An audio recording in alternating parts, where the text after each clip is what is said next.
Hi, I'm Nicole Crowley, and this is Science is Appealing. Every week we illustrate a different branch of science, and this week is dental science.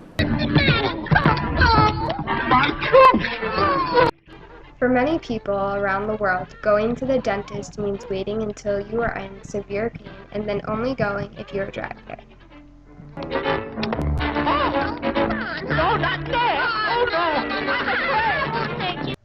This common fear comes in part from not knowing what to expect in the dental office, or sometimes from reacting off other irrational fears of the dentist. Come on, it isn't gonna hurt now. I just want to look in there.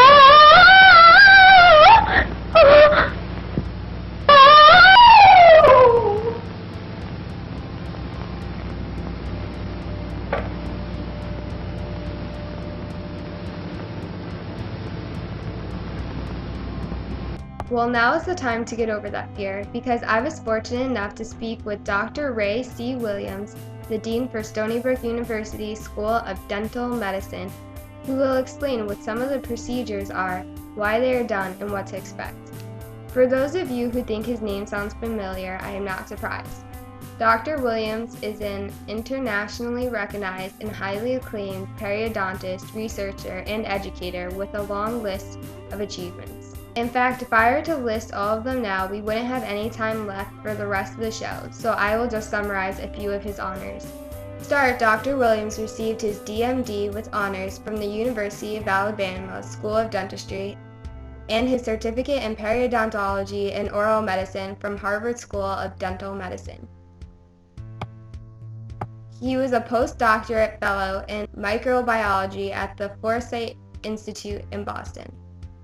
He is currently the Dean of Stony Brook University School of Dental Medicine, having come from UNC Chapel Hill School of Dentistry, where he was the chair of the Department of Periodontology. He is the recipient of the 2008 American Academy of Periodontology's Gold Medal Award.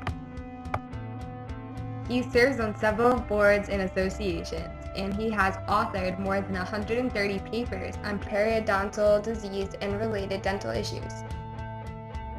So as you can surmise, there is no better person to be discussing the field of dental medicine with than Dr. Williams. But before I speak with him, let me give you a brief history of the field of dental medicine. First, did you know dental science is nothing new? In fact, it has been around since ancient time, or more specifically since archaeologists in Pakistan found teeth dating back to about 7000 BC that showed evidence of dental work. For the next few centuries, dental science is written about various groups and in various time periods, such as on Egyptian tombs with the inscriptions read, "The greatest of those who deal with teeth." In the Middle Ages, monks and barbers performed dental surgery, and a guild of barbers was established in France in 1210.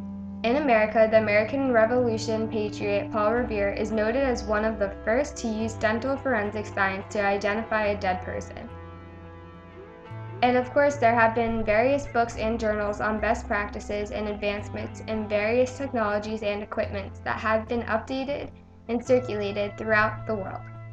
With that said, let's get into the interview with Dr. Williams, where the first question I ask is, what are some of the postgraduate education fields, specifically training a DDS can obtain?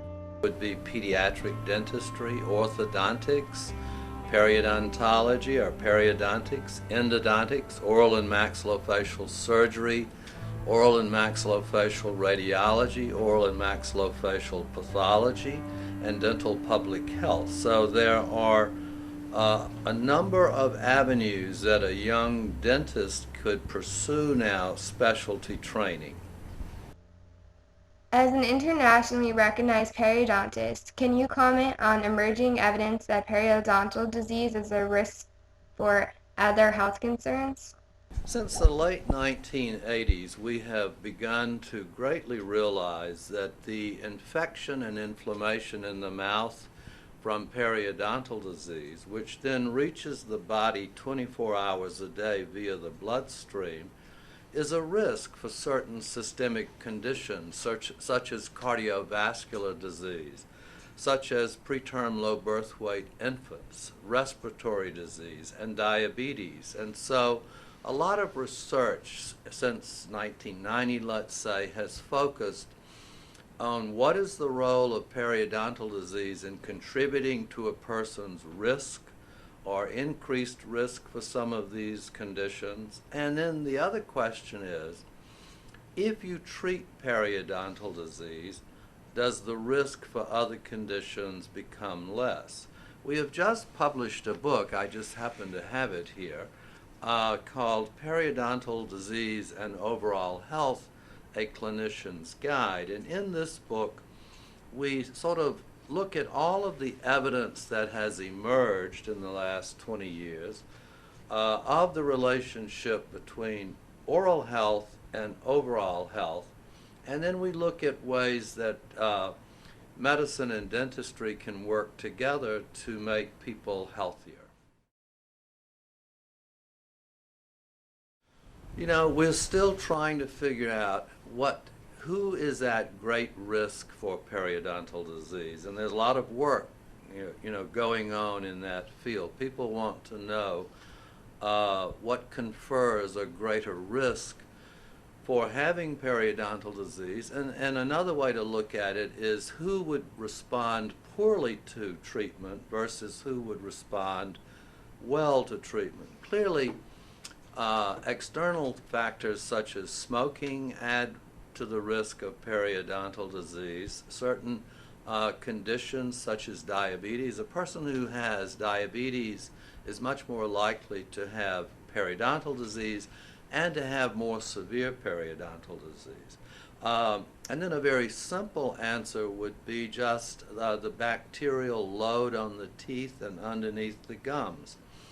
Some people may be infected with a more disease-causing bacteria than others. And so if a person has the wrong types of bacteria in their mouth, then they are more at higher risk for periodontal disease. I would say, first of all, people need to be educated about periodontal disease. What is it, and how can they best take care of themselves? So you want the dentist to do a very thorough exam and document the extent and severity of the disease. How deep are pockets around teeth? Has any bone been lost around the teeth? Then you want the dentist and the specialist to treat the disease, and then to show you how you daily can take care of yourself. How can you meticulously remove the bacteria that accumulate on the teeth daily? Are you flossing also? Things like that. And then regular recall visits where you, the dentist and the hygienist, carefully are looking after your periodontal health. Of particular interest to us in recent years has been the evidence that the presence of periodontal disease in a mother-to-be confers risk to that mother delivering a preterm low birth weight infant. And if a mother-to-be has periodontal disease, she is about 3.4 times more likely to have a preterm low birth weight infant.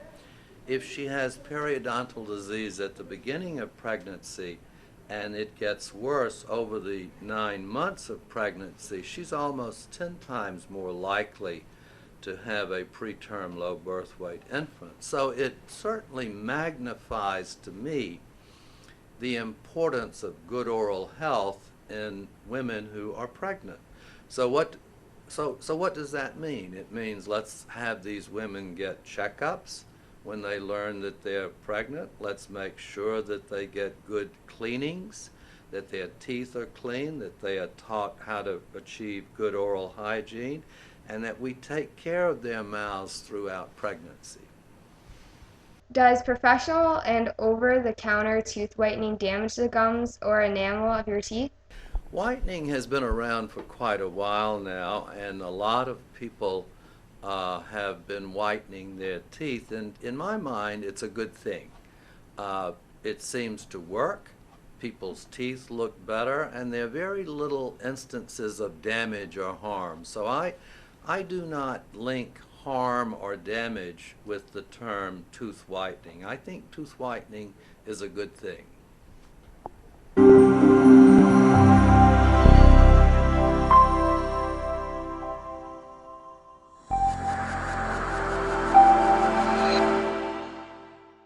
Tooth bleaching is a safe, effective method of lightening the colour of teeth. It works by applying a chemical to the outside or inside of one or more teeth over a period of time. This lightens any discoloration and enables you to achieve the shade you desire.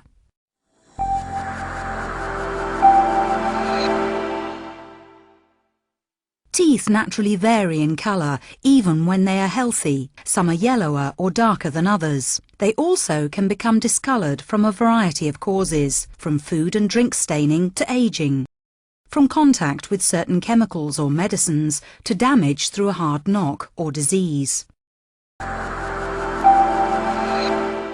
Tooth bleaching supervised by a dental professional is a safe procedure. By sticking to the dentist's instructions, you can ensure problem-free treatment.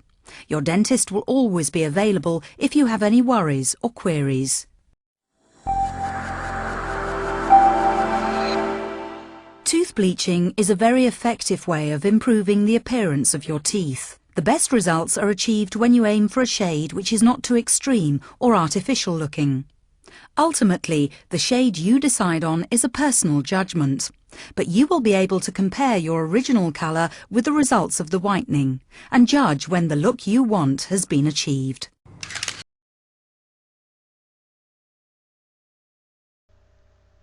Because of concerns regarding water quality and the possible buildup of bacteria, some dental offices are using filtered bottled water. Is this overboard, or are people's concerns genuine? I think for a number of years now, dental offices have been highly picky about cleanliness, about sterility, about the cleanliness of the water source, the cleanliness of the lines that deliver the water. I noticed that many dental delivery systems, or dental chairs that you and I might call it, the water is bottled water, and you add a bottle of water to the system so that the water is not coming through the line but coming from a bottle that is filled every hour or so by a staff person. I heard that the best dentists aren't affiliated with dental insurance plans because they don't pay out as much.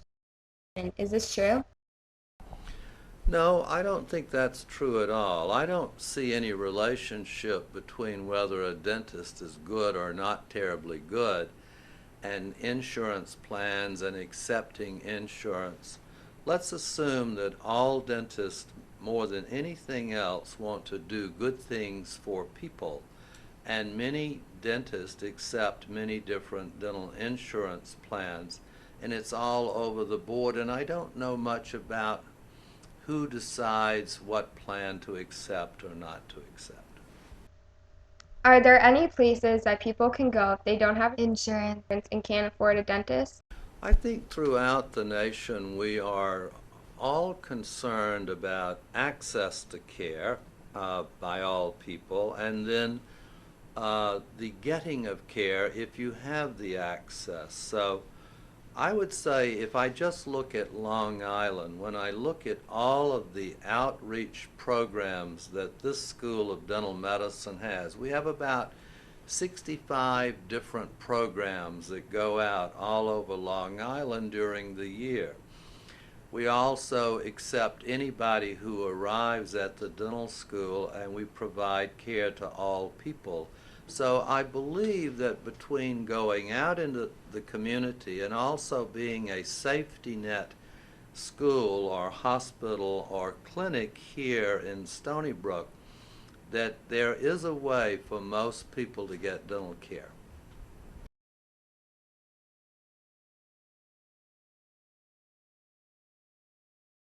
Our dental care at Stony Brook is everything. We treat all problems, we treat all conditions, we treat all people, and we do it well. We have a great faculty here. They are well trained. They come from all over everywhere. They have multiple degrees. We are bursting at the seams with training and talent and good people. You can always get in to see these people. We have every specialty. We can do anything a person needs. We use the hospital. We use allied clinics. It's all here. What I also like is the fact that our faculty work with each other. And so if you have a patient sitting in the chair and you aren't sure of something, you walk down the hall and bring in a specialist from that area who can help you. So there's a lot of communication and a lot of helping each other make decisions. All people can come here, and to me it doesn't matter if you do or do not have insurance. That really is not the factor. What we want to do is to make sure that we take care of you in a timely manner, and that we do it well, and that we do it thoughtfully.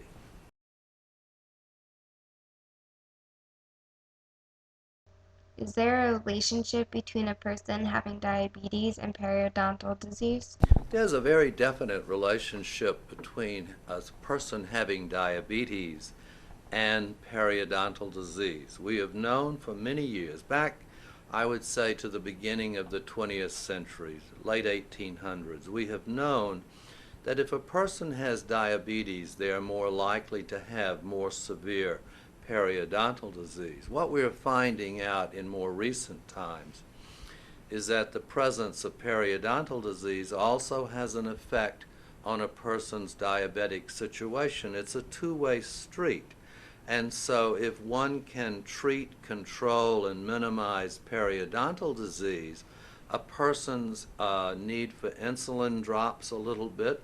Their HbA1c may drop up to 1%. So there's a very beneficial effect on the diabetic state of an individual by having good oral health, and at the same time, well-controlled diabetes would then have very little effect on increasing a person's severity of periodontal disease.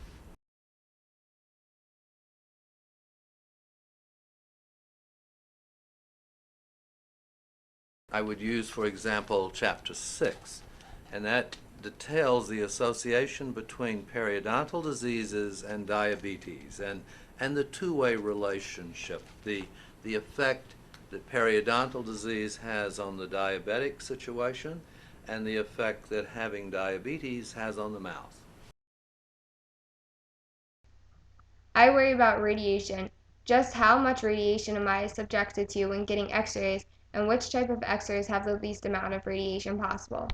I would say one of the real success stories in dentistry is our ability to reduce radiation over the years from dental x-rays. I know that if you measure the amount of radiation that you and I get in a year just living on the planet, it's a certain amount of radiation. So you now say, okay, compared to what we get in a one-year period, what do dental x-rays provide? If you had 4 bite wing radiographs, that's the equivalent of about a half a day. If you have a full series of radiographs, that's almost a day of radiation. So the radiation is very minimal because of digital technology that we now use, because of very high-speed film that you quickly get the image. So radiation is so minimal compared to what it used to be, and dental radiation is such a minor component compared to some of the imaging done elsewhere for the body that it is not something we think about much anymore.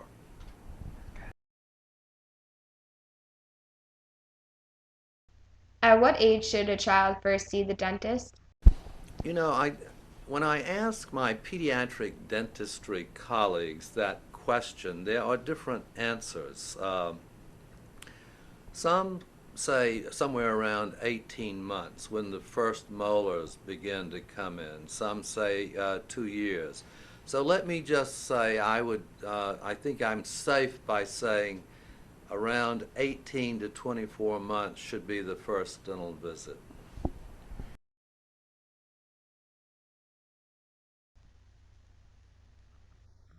I heard toothpaste is dangerous if swallowed. So at what age should my child begin to brush her teeth? You know, I just don't worry about toothpaste. Toothpaste has been around a long time. Many toothpastes contain fluoride, some do not. Yes, I'm sure children at a young age swallow toothpaste. There's just not anything in toothpaste that's going to hurt a child. What hurts a child is not brushing that little child's teeth and letting those teeth decay. That's far more scary to me than a child swallowing toothpaste.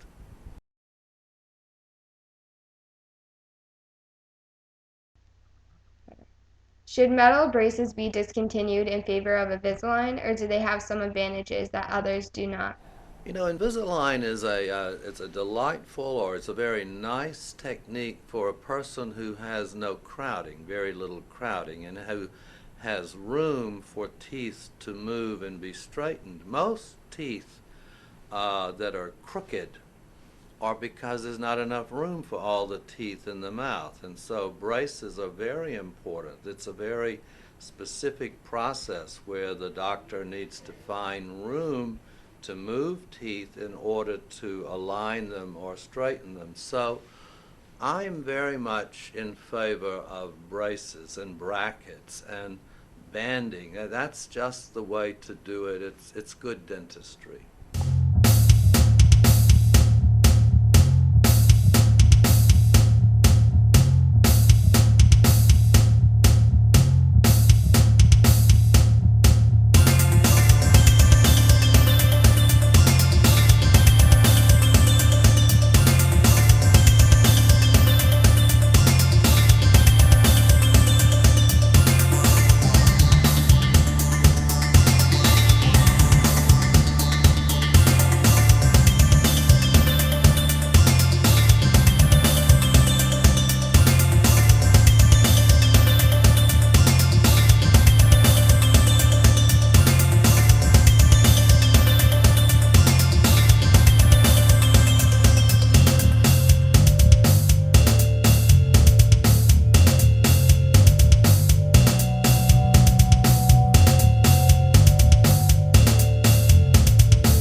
When I went to the dentist, he offered to do oral cancer screening. What is this and why should someone have it done? Every exam, when you go to a dentist to have an exam, as part of every routine exam, the dentist needs to look at the roof of the mouth, the floor of the mouth, the lateral border of the tongue, the inner parts of the cheeks, just to see if there are any lesions, are there any red or white patches, and that is a routine oral cancer screening that is just part of a regular dental exam. It's not a big deal, just do it. Mouth cancer can be very dangerous and is often terminal. Only about half of patients with mouth cancer will survive more than 5 years, and it's actually more common than cervical cancer. But it is not all doom and gloom. The most important thing is to be seen quickly. The quicker the person gets to a specialist, the better the outlook. Early action can mean that relatively minor treatment is sufficient to achieve a good recovery. Everyone is at some risk, but those at most risk by far are smokers and drinkers. Smoking and drinking combined increase your risk by 40%. People with little or no fruit and vegetables in their diet are also at greater risk, as are people over 40. The most common sign of mouth cancer is a slow-growing lump or ulcer with no obvious cause, such as a sharp tooth. Also, a single white or red patch, especially on the tongue, which has been there for a long time. These are often painless. If you have an ulcer or patch which is not healed after about 2 weeks, you should contact your dentist and get your mouth checked immediately.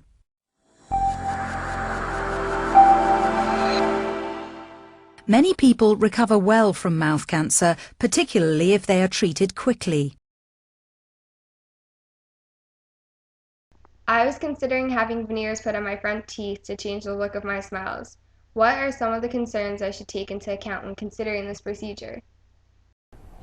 You know, I like veneers because they're very minimally invasive and that you can put small ceramic veneers over the surfaces of the teeth and really change a person's appearance and look. You know, if the person is not a candidate for whitening of the teeth, if the person has some deformities of the teeth, I don't have any problem with veneers. It seems to me like it's a very nice way to go.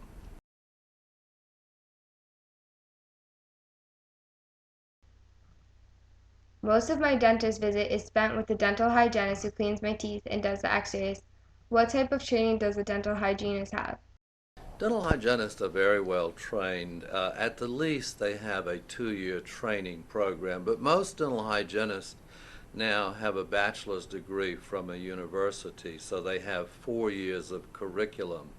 They are dedicated, they're highly trained. I feel that hygienists are a critical and fabulous component of the dental profession, and it's the hygienist who day after day sees everybody and takes care of people. People are very comfortable with their hygienist. They form a friendship, a bond, and that hygienist is there to examine them, to tell the doctor what they've found, to have the doctor come in, to clean the patient's teeth, to show the patient how to take care of themselves. It is a group of, they are a group of professionals, highly trained, highly competent.